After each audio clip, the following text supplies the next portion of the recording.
beli alat yang ajaib loh. Alat apa tuh Bu? Alatnya tuh ajaib, pintar. Aduh, namanya apa ya? Aduh, apa? Smartphone gitu kayaknya itu. Tapi tak panggilin pun alatku aja ya. Coba Bu. Oke, sebentar. Aduh, Dul. Ya Bude. Sini Dul. Halo Bude, ada apa?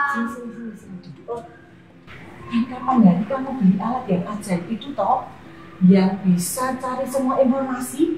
Ingat? Apa namanya? Smartphone. Gitu namanya? Kok smartphone Bude? Apa? Smartphone. Oh, apa tadi? Smartphone. Oh, smartphone. Itu apa? Artinya ponsel pintar. Jadi kita bisa pakai internet di ponsel pintar ini untuk cari informasi. Wih, hebat ya Bu. Kemarin itu di sekolahan diinfokan kalau ada laman pemerintahan yang banyak informasi pentingnya. Coba Bu dibuka. Laman transisi PAUD SD. Ayo Dul, coba dibuka. Nah ini nih websitenya. Bude pengen belajar tentang apa? Coba. Ada tidak tentang membaca? Nah, itu. Tuh. Miskonsepsi tentang membaca. Coba kita lihat yang itu aja. Benar nggak sih Bu? Kalau latihan membaca itu harus dimulai dari menghafal huruf A sampai Z. Coba ya, saya ketik dulu. Oh, ini ketemu Bu.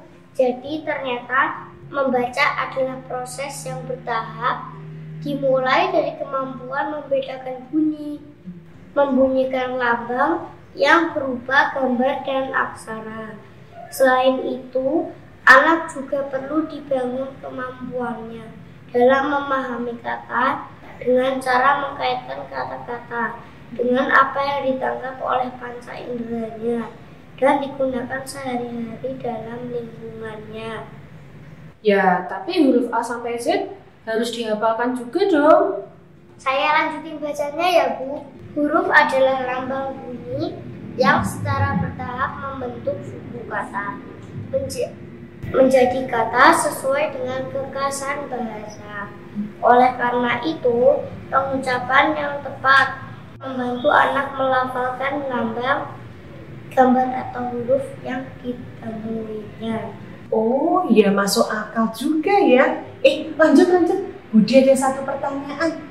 Benar nggak sih kalau anak bisa bercerita tentang lingkungan di sekitarnya tidak ada hubungannya dengan kesiapan membaca awal? Oh, ini ketemu jawabannya. Bercerita tentang lingkungan sekitar sesungguhnya merupakan tahapan kesiapan membaca awal. Bercerita dengan benda-benda yang ada di sekitar anak, mainan, alat-alat makan, alat-alat tulis, makanan kesukaan adalah latihan penginderaan yang akan menguatkan otot mata, organ artikulasi, dan pemahaman makna kata. Pada saat membaca, anak memerlukan kelenturan otot mata agar anak fokus dan kosakata yang cukup. Kemampuan ini akan membantu anak saat membaca teks, gambar, aksara. Ya bener toh, saya juga udah menduga begitu. Itu Bu Pipit yang suka ngatain kalau bercerita nggak ada hubungannya dengan kesiapan membaca awal. Kita harus kasih tahu ya Bu. Satu lagi ya Dul. Iya Bude, satu lagi ya. Habis itu Abdul mau main sama teman-teman. Iya betul, satu lagi aja kok. Apa betul anak yang lancar membaca pasti memahami isi bacaan? Lah ini keluar langsung jawabannya. Anak yang lancar membaca sebenarnya belum tentu memahami isi bacaan. Pemahaman isi bacaan terkait dengan makna kata dan maksud ujaran atau kalimat.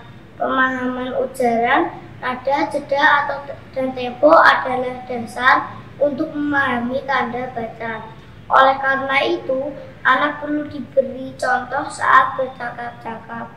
Saat membaca lantang, anak diberi contoh cara membaca sesuai dengan tanda baca.